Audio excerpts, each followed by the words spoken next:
As Jesus returned to the temple on Tuesday of Holy Week, the atmosphere was charged. The people knew he had caused a stir the day before, flipping tables and calling out corruption. But this time, his words, not his actions, would shake the ground beneath them. Matthew 21 verse 23 begins with, Jesus entered the temple courts, and, while he was teaching, the chief priests and the elders of the people came to him. By what authority are you doing these things? They asked. The religious leaders were not asking because they wanted to understand. They were trying to trap him, to discredit him. But Jesus, full of wisdom, answered them with a question that revealed their own hypocrisy. He wasn't there to win an argument, he was there to reveal truth. This Holy Tuesday reminds us that there is power in speaking truth even when it's uncomfortable. Jesus wasn't afraid of the confrontation because he stood in divine authority. And when you walk with God, you carry that same authority, not to dominate, but to bring light into darkness. In a world full of noise, division, and deception, the voice of truth is often quiet, yet unshakably strong. It stands firm in love, not pride. It seeks restoration, not destruction. Jesus continued teaching in the temple, telling parables that cut to the heart.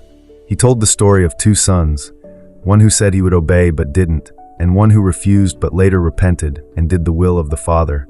Matthew 21 verses 28 to 31. The message was clear. God sees beyond our words. He sees our hearts. What matters most is not what we promise with our lips, but what we actually live out. This parable invites us to ask, am I living what I say I believe?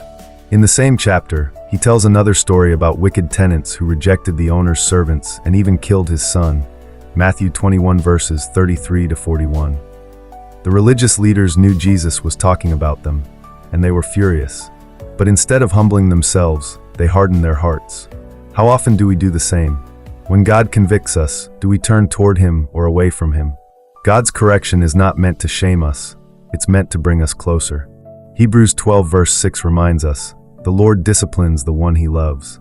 These parables cut deep, but they're full of grace. They offer an open door to those willing to respond. As Tuesday unfolded, the tension grew. Jesus, undeterred, boldly addressed the crowds and warned them against the hypocrisy of the religious elite. In Matthew 23, he speaks 7 woes against the scribes and Pharisees. He says, they tie up heavy, cumbersome loads and put them on other people's shoulders, but they themselves are not willing to lift a finger to move them. Matthew 23 verse 4. Jesus wasn't attacking people. He was confronting a system that used religion to oppress rather than uplift.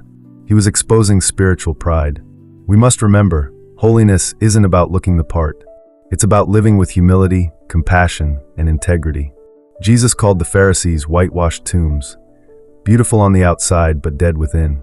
It's a hard truth, but it's one we all need to hear. God is far more interested in the condition of our hearts than the appearance of our reputation. When our faith becomes about performance, we've missed the point. Jesus wants our authenticity, not our applause. And on this Holy Tuesday, we're invited to examine ourselves, not to spiral into guilt, but to receive the mercy that always follows truth.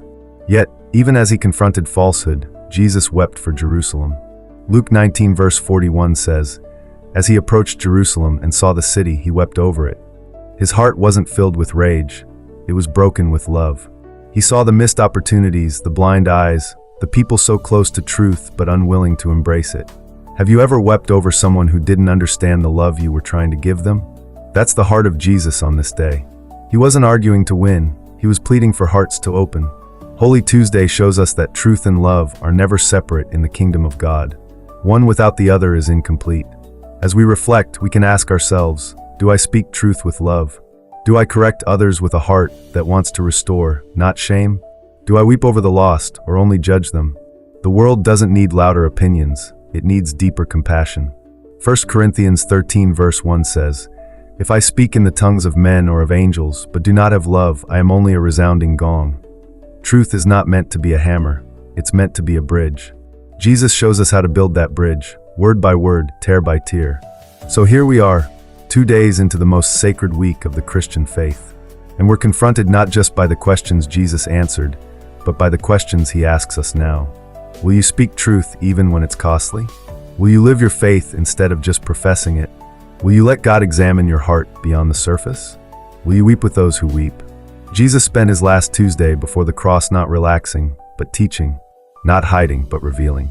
Not judging, but inviting. And that invitation still stands. The same Jesus who stood in the temple with authority now stands at the door of your heart. He says in John 8 verse 32, "Then you will know the truth, and the truth will set you free."